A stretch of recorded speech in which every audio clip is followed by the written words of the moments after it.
looking at Kramer now as my role model. Right. Wow. Because I'm seeing the spastic nature of his character, and I'm also watched the evolution of his character because it wasn't nearly as spastic in the beginning, and neither was mine.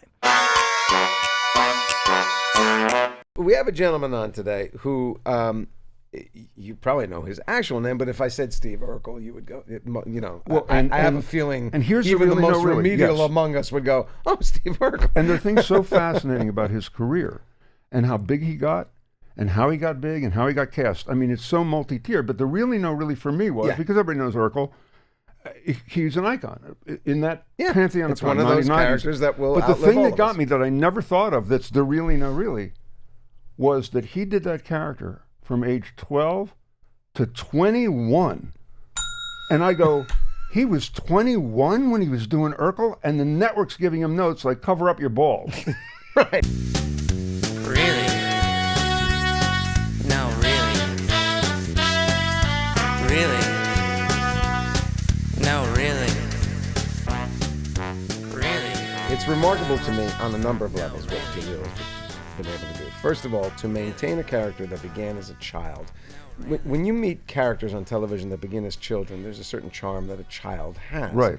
As the actor grows up, more often than not, the thing that made you attracted to that character kind of goes and also, away. It grows. They outgrow it. As you grow older, you learn resentment. you learn all kinds of the fact stuff. that the character had staying power for as long as it did, Amazing. That's one thing. Then we hear, unfortunately, just tragic stories of to have the kind of stardom that Jaleel had at an early age. I mean, I was in my 30s and it messed with my head. To be a kid and undergo it, it's a really very off-putting thing for most kids. And most people who have become child stars grow up and they have real emotional problems in life. They Well, have, also, you you saw real troubles. the documentary, The Dark Side, which showed Absolutely. just Nickelodeon, what went on there. But Absolutely. Jaleel's an interesting guy because he was really adult as a kid. Yeah. And had an awareness that seemed to be above most kids that age. So why am I talking to you if he's sitting right there? Because you're paid to. Not much, but you Really? are paid. I Yeah. Really, think no, we- really. I You think occasionally I think this calls for an audit. An audit, I think, is in order. Jaleel White, how Ladies you and doing, gentlemen, man? we have Jaleel White. Good to see you. Jaleel, I couldn't wait to get you in. The book is called Grown Up Urkel with a foreword by Adam Sandler. Congratulations. Thank you. And with the foreword, comedically gifted, crazy acting chops, wonderfully dressed, weirdly handsome, beyond perfect posture, and a crossover that's guaranteed to put your ass in the blender. What? Oh, I thought this blurb was about me. That's okay. Jaleel is pretty awesome too. So it's a great blurb for the book. But I got to start. So many questions. First of all, but the interesting thing, you were supposed to be on Cosby. That started out as you were going to be. I mean, to the point where you thought you were signed, right? Yeah. No, They named the character Rudy after No, you were going to play Rudy, right? The character was already Rudy. Right. There were only boys auditioning for the Right. role, and at the last minute, this little girl comes walking in, and it came down between me and her in front of Brandon Tartikoff, of all people. So many people may know that you came in as a one-time shot, like in episode 13 on a show that wasn't chugging along. It was okay. Family was okay. And you popped. But could you talk about, if you can get back into your 12-year-old head, what did that feel? What was that like? How did you find out that it wasn't going to be one? What exploded? Was it at a table read? Was it audience response? Because that I don't understand. How that all of a sudden took off and they made when you the light guy. bulb lit up. It was audience response. But the thing I love about it, when I look back on it, and I talk about it extensively in the book, is I had no expectation. And I'm trying to get back to that now as an adult. I wanted a Sega Genesis. That's it. My dad made a deal with me that whenever I booked a job, I could get one of anything I wanted. And now that I'm a parent, what a genius move, because I didn't like going on auditions anymore because they were starting to become far and frequent. They were starting to become too infrequent. Yeah. And they were disrupting my basketball practices. And as a black kid with braces at 5'4", the calls just weren't coming in the seventh grade. So I'd get an audition like maybe once every 6 weeks. And so I'm like, my mom didn't like me having 1 foot in and 1 foot out. Right. Like, because auditions come up, You got to go like tomorrow. You know, they don't give you a lot of time to go on an audition, even back then. So my dad said, Gail, he doesn't see what's in it for him because my parents never told me how much money I ever made from any of my jobs. I didn't find out how much money I was earning until I was 15. So I did 70 episodes of that show and never knew how much money I was ever making. So my dad said, Gail, just give him something. You know, he needs something. And he said, well, if you ever book a job, you get one of whatever you want. And so think about it back then, right? Yeah. Circuit City, Fedco, the Radio Shack, Toys R Us. These are my places, Foot Locker, that I want to go buy something. Yeah. At the top of the shelf, $199. Absurd, right? Amount of money to spend. You know, when you translate that to the initial pay, the residuals, it's nothing to give a kid. So I was fired up. All I wanted was a Sega Genesis. I do the show. A fraternity shows up that week for our taping and chants my characters' names in between all the scenes that I wasn't in. And what I really love about that memory was we filmed at the Lorimar lot, which is now the Sony lot. Yeah. And we parked our car at the main structure where all of the crew parks because we weren't regular just the cast, guests, so we didn't get one of the fancy parking spots. And I remember walking back pretty much with members of the audience. They were like, man, you did a great job, man, because they're walking back to their cars and I'm walking back to my car. And, you know, it wasn't any greater of an exercise than I hit my mark and I made them laugh and I got my Sega Genesis. And that's it. I wish it were deeper. And then they reached out to your family right away. The negotiation was basically taking place that Saturday and Sunday. Wow. And then I was in class at Huntington Junior High in San Marino. And I got called out of class. And it was my mom telling me, get homework because for the week, they're bringing you back. So the next thing I want to ask is this. I heard you talk about how they put this together. There was the Jeffersons, so there were a hit black show or a couple black shows. So they started pulling people in to try and form the show. And these people were all, I think you said, they were all told they're going to be the star. Well, that's kind of my theory when I look back on it and I realize why certain feelings might have been hurt in the beginning. Now that I understand what the TV development process is, I usurped all of that, right? And some people resent when you've done that. Right. But I was a kid. But how does a 12-year-old kid then, like it's enough that Jason's on with a bunch of people who are working together to make a success. Yeah. You got a 12-year-old kid who's in a, whatever, pick a number, 1 to 10, hostile environment. They're not happy. Yeah, it was. How did you handle that? Did you know it at the time? Oh, you know, it was like I said. It's well documented that I wasn't well received by the adults in the beginning. However, I like to give them some props because you don't do 215 episodes and it's all through hostility. Sure. You know, they came around. I made them laugh like I made anybody else laugh on set. We had great memories. I think one of my greatest memories of at least being with the adults, particularly with Reggie and who played Carl and Joe Marie, was when we shot 2 episodes in Paris in 1996.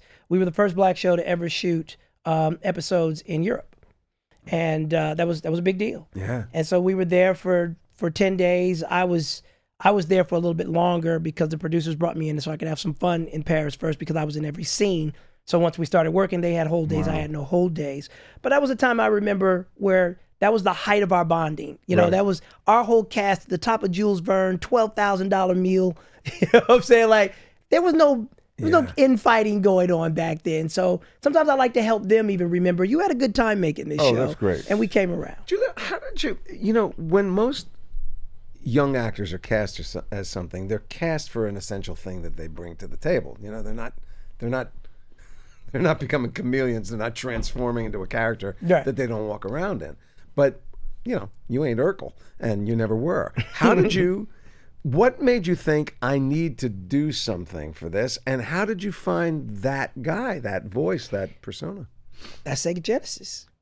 I'm telling you, But did you actually think, oh, if I just walk in, even though I'm 5'4" and I got braces, that's not going to be enough? So the essence of me, Jason, is I'm a little amateur athlete. And I love to find ways to just win. I don't care if we're playing ping pong or a board game or whatever. It's like we got to win. Uh-huh. So when I saw the character description called for a nerd, I knew I was on the shorter end of life, and I had a growth spurt on the show that saved my life. I grew 9 inches between 15 and 17. Yeah. And so I had clear braces on my teeth. So because the cameras are so far back in sitcom, you can't even really tell that I've got clear braces for the first 3 seasons of the show. So when I would get called to play, a kid who stole something or a tough kid or something like that, it was like, they were looking at me and was like, get out of here, kid. John Singleton's about to make some movies that take care of that for us in the next few years. I really felt like I could get this role. And so that fired me up. I looked on the page and like, I can do that. So then my character references actually were where I was starting to, at that point, just look at other people and just try to impersonate them. So I had a VHS tape of the best of Saturday Night Live, and Martin Short was on that doing Ed Grimley. So I popped in that tape, and I just started borrowing his mannerisms. And so the reality was, and I didn't think about this at the time, but because I was black, and because it was the 90s, and we don't have the internet today like we had, and we didn't have the internet then like we have today, nobody really caught on to this kid doing a bad Ed Grimley and Pee Wee Herman mashup. And so it became my own. And also, quite frankly, nobody would even give me the intellectual capacity to even think to reference that and do it. So me, I love, and I've always loved hearing when an actor had an actual reference, like Johnny Depp, pick the guy from the Rolling Stones. Keith Richards, right? Like, so like when I heard that story, I was like, yo, that's what I did with Ed Grimley. Yeah, you bet. So there's another layer, though. There's another layer to that. At that point in television history, your writing staff, you had black shows with all white writers. Yeah. Did that help the Urkel character? Yes. Because they're writing a nerd from their experience of, in the white world, what a nerd would be. So I think that's part of the frustration examining the show, looking backwards. You have to respect what television was, and you have to respect how much we've grown. Right. And there's no need to castigate it back then. It's just, it is what it was. Yeah. And, it was if ABC wanted a family show, they didn't say, oh, we want white producers. They just went to the most proven producers they would go to, and they just would happen to be white at that time. Got it? Now we've evolved to a different era where, nobody would think to put on a black show that didn't have black writers because that would be authentically insulting. Right. But at the time, that wasn't the thinking. So getting back to something you brought up about the adult leads, I feel like when they conceived the show, they went to Miller Boyett, ABC, and they said, all right, we need a black family show. So they did the tried and true thing, pick a character off of an existing show and let's do the spinoff. So they went to Jo Marie, and she was the elevator operator on Perfect Strangers. And so, of course, that's a big moment for her. This is your show. Right. This is your show. This is your show. Oh, my God, my own show, she's thinking. Okay.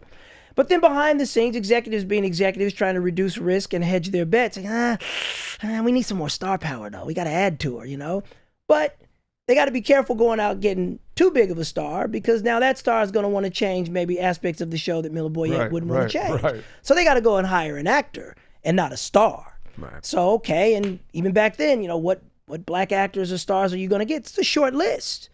So they get Reginald Vell Johnson from Die Hard, right? Oh, this makes perfect sense. But to show you their lack of creativity, they actually make the guy wear the same uniform that he wore in Die Hard on our show. On the show, right? So did Reginald say anything? Did he say, when he went to wardrobe, did he go, you're kidding me, right? I don't know what that conversation was. I'm examining it like a professor now, looking back, and I'm going, I see exactly what took place here. So then, now they've got Reggie, and now they've got Jo Marie, and they're like, all right, this is great. But these network executives, they get real nervous towards the end of pulling the trigger. And say, I think we need a little bit more star power. So what do you think? Well, I saw this black kid. He was in Mississippi Burning. And, I think he did this movie Big Shots. Maybe he's like a black Kirk Cameron or something like that. It was and so they find Darius McCrary. And it's like, I don't know. It still might not be enough star power. So what do you, hey, Thelma Hopkins. Now we got it. Now we got it. She killed with Nell Carter on Give Me a Break. Let's bring her in and be an aunt, and we'll give her a special credit at the end that says, and guest starring, and special starring, Right, whatever. You know right, how they right. do that, right? Yeah. Thelma Hopkins. So you throw them all on the set, and now for the big cherry on top, you give them all white writers who don't understand much about black nuanced comedy at all. Congratulations. So they get on the set and they start quarreling with each other, right? It's like, I wouldn't say that. There's literally an episode of Family Matters. I went back during pandemic and I started watching the early episodes I wasn't in, because obviously during pandemic, you only have time to watch yourself. Right. So an early episode I wasn't in, and Thelma Hopkins enters the door as Aunt Rachel. She throws open the front door and she says, after a long day at work, she goes, "Oy vey!" Not authentic? Wow. And I'm like, and I see this, like, I had to play it back again. I was like, are you serious? She throws open the door, and just like this guy right over Oy here, vey. Jason, she says, "Oy vey!" And listen, she put her heart and soul into that oy vey. You can tell too, like, Thelma was a company woman. She sold the hell out of That that oy vey oy was vey. working on a lot of levels. That was working on a lot of levels for her, right? Wow. Wow. Wow. So when I talk Wow. about the show and how I've gone back and taken it apart like Legos and The put it Oy Vey back episode. together, Wow. I'm like, I was just the last guy that made sense out of Oy Vey. Yeah. Oh my God. But the writers must have found Wow. it easier to. I Exactly. also look. I've been in writers' rooms too. Yeah. We've done a bunch of shows, and the writers start gravitating to. Yeah, if somebody during an episode doesn't deliver the way they think they Right. should, the entire writers' room goes, "Let's now write more for that one and diminish that." They punish people behind the scenes, and people don't realize that goes on. It's my listen, are you kidding me? Of course. I mean, it's one of the bigger jokes that most people would never be privy to. But a lot of the writers' rooms don't even think a lot of the actors are good. Right. Right. Yeah. They'll see Oh, it. yeah, I've heard There'll be a regular cast member that's like, "Oh, she's awful. She can't deliver that line. Okay, Right, make it right. something different." But they keep that to themselves. Yeah. And that's how a lot of, unfortunately, I think kids who grow up as being a family member on a show grow up with an overinflated idea of their acting ability. And that's because they had to be pacified to be in episodes of the show, but nobody ever pulled them aside and said, "Hey, why don't you take some classes in the off season? Do you want to continue to act? Do you want to act in theater? Do you want to do this on Broadway? Why don't you get with this person?" Nobody ever thinks to elevate their skills or ask them if they want to do this long term beyond just this show. Yeah. And how did that relate to you? Were you aware that you wanted to continue to forge a path in this, and how? Because I'm sure I invite you, and I'm sure you will correct me if I'm wrong. You seem to have come out of child stardom more intact than most child actors do. Not only intact spiritually, but intact as you have a. I think you have a pathway in this business that's wide open to what you want to do. And, Thank you, Doug. all you have to do, what we all have to do these days is we can't sit and wait for somebody to anoint us. We have to create something and bring it to them. Yeah. But you're actively doing that, and it feels like the doors are wide open. And that would make you sort of breathing rare air. How did you chart that course with family or on your own? I'm not going to pretend like it wasn't difficult at times. And I talk about those times specifically in the book. Like, I didn't feel like I became an adult and I started learning about people in the world until the show ended. Mm. The day the show ended, there were certain individuals that delighted in letting me know, "You've been canceled and we don't have to treat you that way anymore." Oh, really? So like I said, man, at the end of the day, I got a great mom and dad who, for all of their shortcomings, not knowing certain aspects of the business, they had one instinct that's just a miracle if it lands in your life, and that was, we're going to protect our son. There's a law that requires, only in acting, not in music, not in sports, that 25% of a kid's earnings go to a trust until they turn 18. Right. This is the Jackie Cooper law. It's Jackie Cooper law. Yeah. And my mom went to court and she upped it to 33 because you got to go to court to do that. That was just her thinking. She was always thinking, how can I protect my son? The other thing was she was obsessed with not leaving me alone on a movie studio lot. So she was a hover mom. Yeah. And, you know, I'd be in a bathroom sneaking a donut before table reading because she didn't like me to have sugar on the set. And these were what I was worried about, is my mom lurking around a corner seeing me eat a donut. She was always there. Oh, because she was a But total the kids hover and the mom. kids who, in watching that, it was hard to watch The Dark Side. I haven't watched that one. It felt like, though, that the kids who got abused were the ones whose parents weren't around. Bingo. And it's like, I don't say bingo. Also, we're here having a conversation, but I don't say that to diminish what that is. I just say that to say, you know, I really wish our media would sometimes just let up off of the kids that had a harder time. Because would you make fun of somebody else who came from an alcoholic parent background, or a background where they had to overcome parents who, quite frankly, just didn't have it in them to... I say it in my book. Your first miracle in life is who you're born to. You ended up writing an episode? I wrote several. 2 episodes. I'm so proud of those episodes because they were both the highest rated episode for each respective season. Which is incredible. And also, because there was no internet there. Do you remember? I remember I interviewed Mickey Dolenz, and the monkeys were huge, whatever. And I said, when did you realize how big they were? He said, well, there's no internet. I didn't know. He said, I went Christmas shopping. That's what's up. For my family at the mall. And I'm wondering who's here that people are running to. And I realized they were running to me, and I had to run out to my car because I had no idea that it spread. Did you have any idea? So that's how that's how you know you're famous. Back then, you were the last one to know you were famous. You stepped off a plane. You checked into a hotel. I remember the first inkling that things were different was I did Regis and Kathy Lee.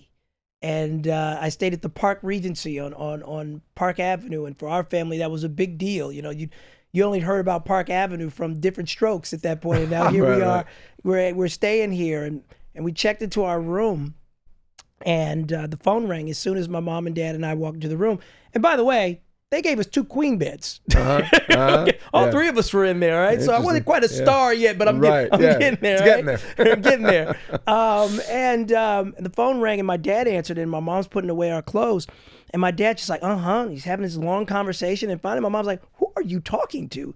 And he's like, Gail, it's a fan. He's really a big fan of Jaleel's. And somebody had found out that this is where I was going to be staying for the appearance on the Regis the next day, and called our room and wanted to talk to me. And my dad gave me the phone. And my mom freaking lost it. She's like, because my dad, again, Oh my God. in my dad's brain at that time, he's just like, this man is just saying all these wonderful things that my son should hear about himself. And he's not thinking, Dad, you've been stalked. And now this dude is talking to your kid. Wow. And he gave me the phone. I talked to the guy for a couple of minutes and thank you very much. And my mom's like, don't you ever hand that phone again to a complete stranger. that transitional moment, you're right. I clocked mine. I was doing Entertainment Tonight. You know, we were struggling little show. I thought we were a struggling little show, just barely in our 3rd season. Entertainment Tonight said, "Yeah, we'll interview you. You'll be our 4th guest or whatever." And they're shooting B-roll on the street. It's just me and whoever the person interviewing me was, and this van drives by. It's a black family, and a girl, I'll put her at 9 years old, 10 years old, leans out the window and shouts, "I love you, George." And I went, the hell is she watching? I'm doing a show, first of all, that appeals to a black family and a 9-year-old child? What is happening here? And that's when I went, oh, I'm not aware of quite what's, and then that changed. But for you, what I have never been able to understand is I would not have handled child stardom well. I had all kinds of complex ego issues to figure out, personality issues to figure out. Took years and years of therapy. I'm still in therapy trying to figure it all out. But how did it? I know you had good parents and they stayed at your side. But that kind of notoriety, that kind of power on a set for a young person can set them off in a way, and then it's not reality, and then reality hits him when the show gets canceled. The world changes. How did you navigate this journey? It's not just good parenting. I'm telling you though, it's all about intentions. My joy was making the audience laugh. Mm-hmm. And I approached that like an athlete, like putting up 30, 40, or 60 points in the Garden. I really did. I like doing it good. I like doing it fast. I didn't like having to repeat scenes. Obviously you perform in front of a live audience. Once you do it past 2 times, they know what's coming anyway, so the laughs start to diminish. I wanted it to feel like a play. When we had our block scenes, I wanted to bring the house down. And since my joy derived from that, and I wasn't playing a character that was by any means a sex symbol, the biggest shift for me was when I played Stefan, because I didn't even know I had that inside of me. And also, I loved the writing. You just brought up something that I absolutely have to throw into this conversation. Yeah. That it was a shock for you, for a black girl, to say George. In your mind, a black girl couldn't be watching Right, your I thought show. our audience was very very specific. specific. No, let me tell you something. Your show appealed to far more minorities and blacks than you realize. Matter of fact, I used to get in trouble with my own showrunner because you guys came on Thursdays. That was our block and tape day. So we filmed our show, and we were a film show. We actually had 35 millimeter film. Wow. 3-camera film. We filmed our show on Fridays. So we came to work on Fridays on Seinfeld highs. Oh man, this fool is selling muffins without the top, man. And, oh man, it was like, and George and Steinbrenner last night. Oh man, it was like, so I'm literally coming to work every day, partially in my like age 16, 17. That's when you guys were just killing. And it was like, I'm looking at Kramer now as my role model. Right. Wow. Because I'm seeing the spastic nature of his character, and I'm also watched the evolution of his character, because it wasn't nearly as spastic in the beginning, and neither was mine. And that's something that just kind of happens once the audience starts to hang on to every word because they love you before you've even spoken. Yep. He was just hitting the door, and they were just, he could just start twitching, and they would just start and guess what? I could do the same thing. So I saw that in him, and I fell in love with Seinfeld, and I would watch you guys religiously. But as I got older, and even being in college, I found it annoying that people would think, oh, you watched Seinfeld? I'm like, dude, don't do that. I know New York Undercover was on at the same time, and Martin and Living Single, and I catch those shows how I catch them too, but I've always thought black culture is treated very monolithic in Hollywood. Yeah. And it's a delight to hear you note that was a black girl, because I'm here to tell you there's a lot of black girls and Hispanic girls and Puerto Rican girls that grew up loving some George Costanza. Oh, and I've met him. It was just I had assumed, I had underestimated my own show. I thought we had a very niche audience, very specific. I said it's not going to appeal to women. It's going to be guys who live in big cities, and they're from like 21 to 35 years old. They're the only ones that are going to get this. I could see it in the formula, though. You guys hit your stride once they got rid of the stand-ups. Well, yeah, that's when they determined once they that got we rid of the didn't need it. stand-up, that's when the show took off. But again, Yeah. people don't understand what we go through. The stand-up is how you sold the show. Right. That was the idea. That was the whole anchor. Right. And Oh, you didn't need he'll extend the story from his stand-up, and Right. not even realizing, dude, that's just slowing it down. Yeah. That's right. The premise of the show, Yeah. the early premise was, how does a stand-up create his material? I would count. We'll show the day, and then the stand-up will be a bump. Yeah. And then they realized, well, first of all, Jerry said, I'm doing stand-up I've never done in a club. I don't like this. It doesn't feel good. I wouldn't perform this material. And that's really what it was. He said, I didn't write the stand-up. I wouldn't do this stand-up. Let's get rid of it. But that's how it. But then they had confidence that the show could stand on its own. By the time you guys finished, you suckers were doing like 22 scenes. I was like, Well, you know, again, to your how point, they doing this many scenes? to both your points. You see, I got you there. It's true. Students of You're very comedy. right. So the networks are so brilliant. So we created a show together, and I'm watching the people with the dials and what they're doing. And I got a chance to interview one of the heads of the network down the road, and I said, you have a failure rate that if this was cancer or science, you'd be shut down. But yet you still do the same testing the same way for the shows. The lowest testing pilot in the history of NBC became the longest lasting sitcom in NBC's history. The other thing, so when we did shows together, the network heads would come in and say, we need an A story, a B story, and a C story. And you're trying to shove that into 22 minutes. And we have to like all these characters. And Why do 22 we like minutes them? with commercials. Their show would end, Kramer would do something, and it wouldn't pay off. And they would want him, what happened to that story? And Larry would say, who cares? It's not funny. It's not funny So they after would that. discontinue story. They did everything you wouldn't do in a sitcom, and it became the biggest sitcom. So you had to live with the same thing. Here are the rules of comedy. Yep. And yet you're a kid coming out doing 214 or 15 shows, knowing where the laughs are, because you're an expert at this point. You know what's going to get you laughs. Did that not make you nuts as you got older and you wanted to change stuff and your instinct kicked in and you said, wait a minute, we're holding ourselves back? Man, you're a perceptive man, dog. Yeah, you know, the problem with comedy on network television today is they don't let us cook. You know, it's all prepackaged. You know, we do a special thing down there in that rehearsal process with a good director where you cook. You know, you figure things out. You know, if you can, on the first day, if you can run it just twice so people don't get bored, and then the second day really come in and, you know, bang at it for maybe 2 or 3 times, get through a run through, you start to find stuff. And even in the process, I wouldn't even find sometimes a great physical moment or something until we run a 4-day work week, until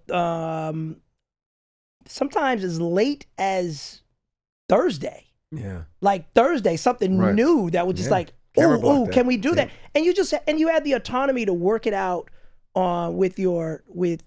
you had the autonomy to work it out with your director right there on set.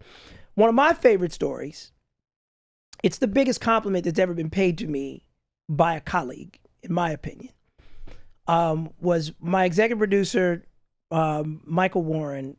When he finished the show, he took me to lunch at Joffrey's in Malibu, and he was moving to Oregon. His wife had done well in stocks, and he was retiring, and I couldn't understand it because I was 21 years old. I'm like, why would you just walk away from all of this? And it's because he understood politics that I didn't understand. And he says, Jaleel, this show would never have sold the way it turned out. And that's the greatest phenomenon I've lived in my career. And I'm like, what do you mean, Michael? He says, if we had walked into the network, Bill and myself, and said, we want to make a show about the nerdiest, most Jerry Lewis, clumsy black kid you've ever seen, but he's a genius. And he can invent anything that we haven't even seen before. He's inventing teleportation devices. He loves cheese and polka.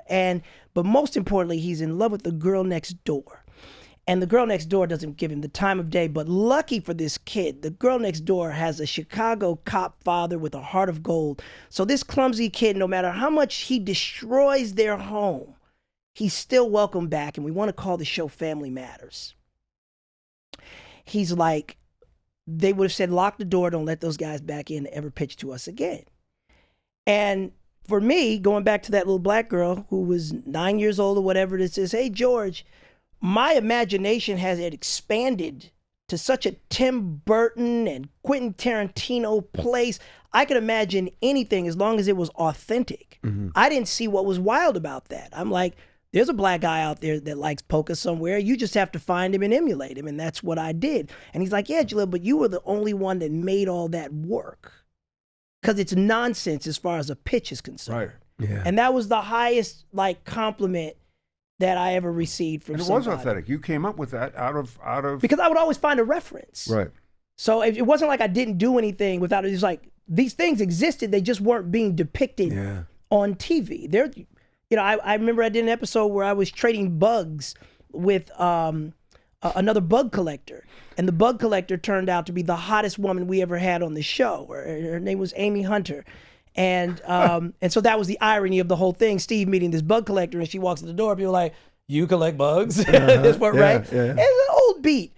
But I'm like, the way I talk about those bugs from a scientific standpoint with her, it was absolute authenticity. Right. It wasn't like I didn't know what I was talking about. 100% in. So if you were a white dude out there who understood bugs, You were- you're like, yeah. oh, they're having a very authentic discussion. And it's funny because it's coming out of these two people's Right. mouths. And yet you then go and say, with all this high, you can hear the energy and the high and the love and getting the laughs is huge. And then you go to UCLA. You say, I'm going to go to college. Yeah. That's huge. Well, that was my mom. That was my mom. I'm one of the few people that kind of regrets that I didn't drop out of college, to be quite honest. But I talk about that in the book. I'm happy I got in. I'm thrilled I got in, but unfortunately, the 4-year education is still evolving to a point where I'm not sure it's doing what it needs to do to prepare young people to get jobs. Well, and it was beginning right there. That's a huge issue. What did you study in college? I went to film school. I was taking the Ron Howard path. I thought all I ever wanted to be, dude, as much as I was acting, I wanted to be David Duclain. Uh-huh. That was my showrunner, and David was my captain. Did you, Jaleel, when the show ended, did you go through a period of, I can't believe I'm asking you this because I think I know the answer. You do not strike me as someone who ever has self-doubt in this way. But No, did you go, I don't know what I am now. I did that. That's done. I don't know how to build necessarily off of that. And you know, what happens to a lot of, well, to not just child stars. I mean, I had my own period coming off of Seinfeld where I go, the expectations are high, but I don't know what to do with it. And, you know, it's a funky period to have that kind of notoriety and focus. And then there's a lot of expectation. But so what was the journey when it ended? I remember when it ended. I remember one time I used to get these glasses, these expensive glasses from this spot called LAI Works on Melrose. Yeah, I know them well. and you know, I figured because I actually wore glasses in real life. Yeah. And which if my mom knew about imaging, she would have put a stop to that. She would have. And I'm walking down Melrose, and I got all these bags, and it's just like all of a sudden I just felt like a Beverly Hills woman. I'm like, why the F do I have all these bags? So it was like a little period where I was just shopping like a maniac. Things that I would normally buy, I was just, you know, I had to go buy this, I had to go buy this, I had to go buy this, I had to buy this. And I was kind of feeling a void, I realized, of trying to, it was a subconscious way of just convincing myself, you're still successful. This is what I wanted to get into with you next, is what was very clear from our interaction outside, but also in just, you know, reading what you're up to. So there's the book, there's the cannabis line. What else is going? We talked Flip about Side. a little bit about the talk show. Flip Side, I'm a game show host on Yep. the Flip Side. I love Flip Side. It allows me to connect with an older demographic, where they want it and how they want it. Because again, I told you, I said I only do this to please audiences. Right. So, and then after that, I'm doing some fun stuff online. I started this little talk show. It's just called Just a Minute with Jaleel White, and it's just we do a whole entire late night show in less than a minute. Yeah. That's it. I want to know, because What's you up? mentioned 10 years from now. Yeah. Where are you 10 years from now? Oh, wow.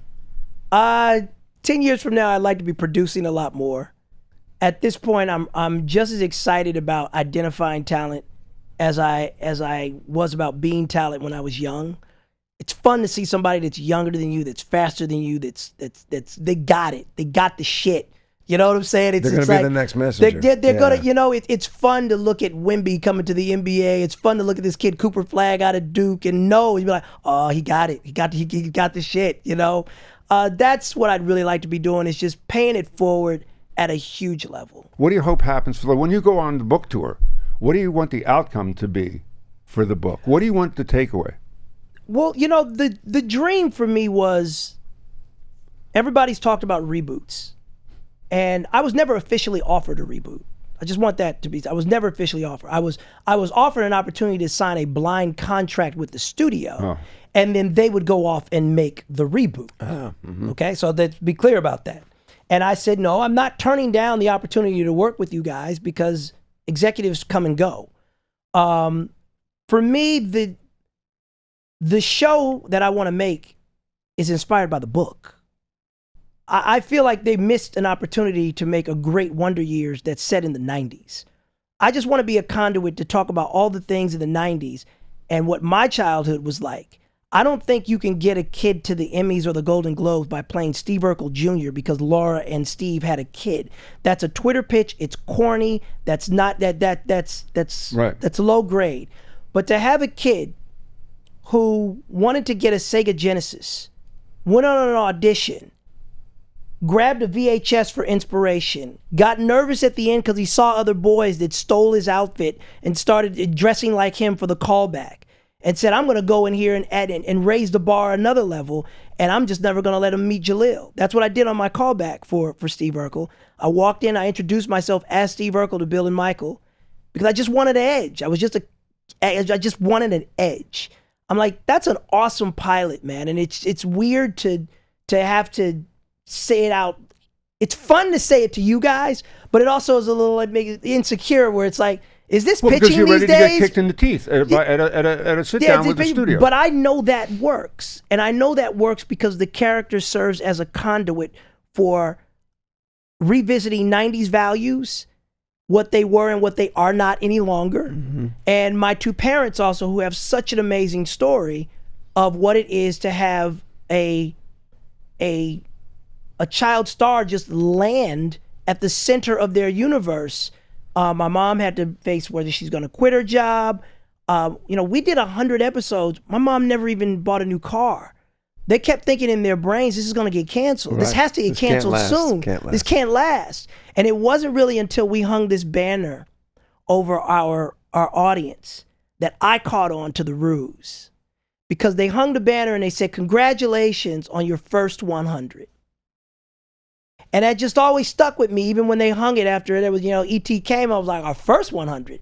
I was already starting to struggle with the voice a little bit. I was like 16 years old, and I was like, they expect us to do another 100 of these?